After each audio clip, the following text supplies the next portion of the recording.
NTV xəbəri izləyirsiniz. Naxçıvan şəhərində Naxçıvan Muxtar Respublikası Əmək və Əhalinin Sosial Müdafiəsi Nazirliyi, Ailə, Qadın və Uşaq Problemləri üzrə Dövlət Komitəsi, Regional İnkişaf İctimai Birliyi və Autizmli Uşaqlara Dəstək İctimai Birliyinin təşkilatçılığı ilə Autizmi Hiss Et adlı aksiya keçirilib.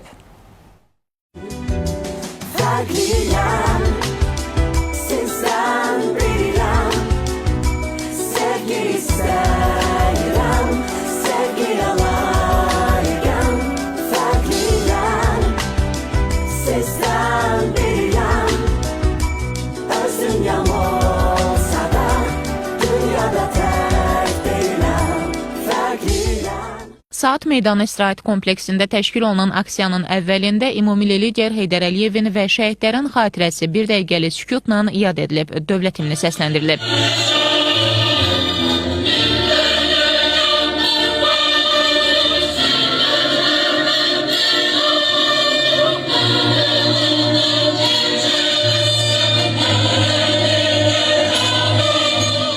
Daha sonra autizmə həsr olunan videoçarxlar nümayiş etdirilib.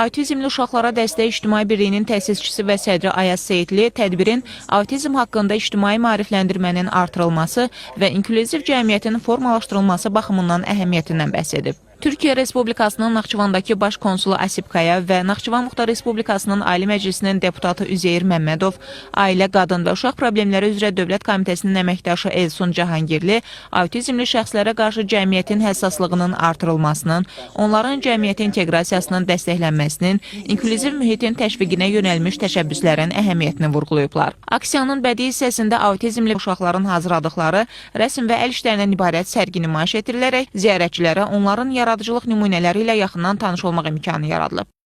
Aksiya çərçivəsində iştirakçılar VR texnologiyası vasitəsilə autizmli uşaqların gündəlik həyatda qarşılaşdıqları çətinlikləri əks etdirən xüsusi təcrübədə iştirak edib, autizm mövzusunda maarifləndirici güşələrdə məlumatlandırıcı materiallarla tanış olublar.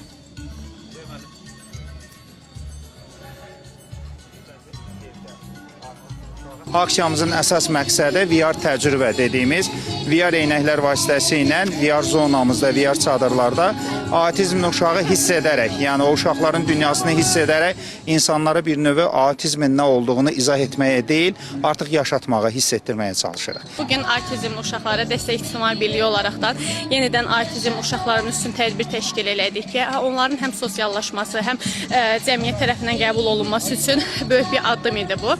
Deməli, burada bilirsiniz ki, bir neçə sərgimiz var ki, buradan əldə olunan hər bir iyanə bizim autizmli uşaqlarımızın dəstək birliyində uşaqların təlim tərbiyəsinə, onların seanslarının təşkilində istifadə edirik.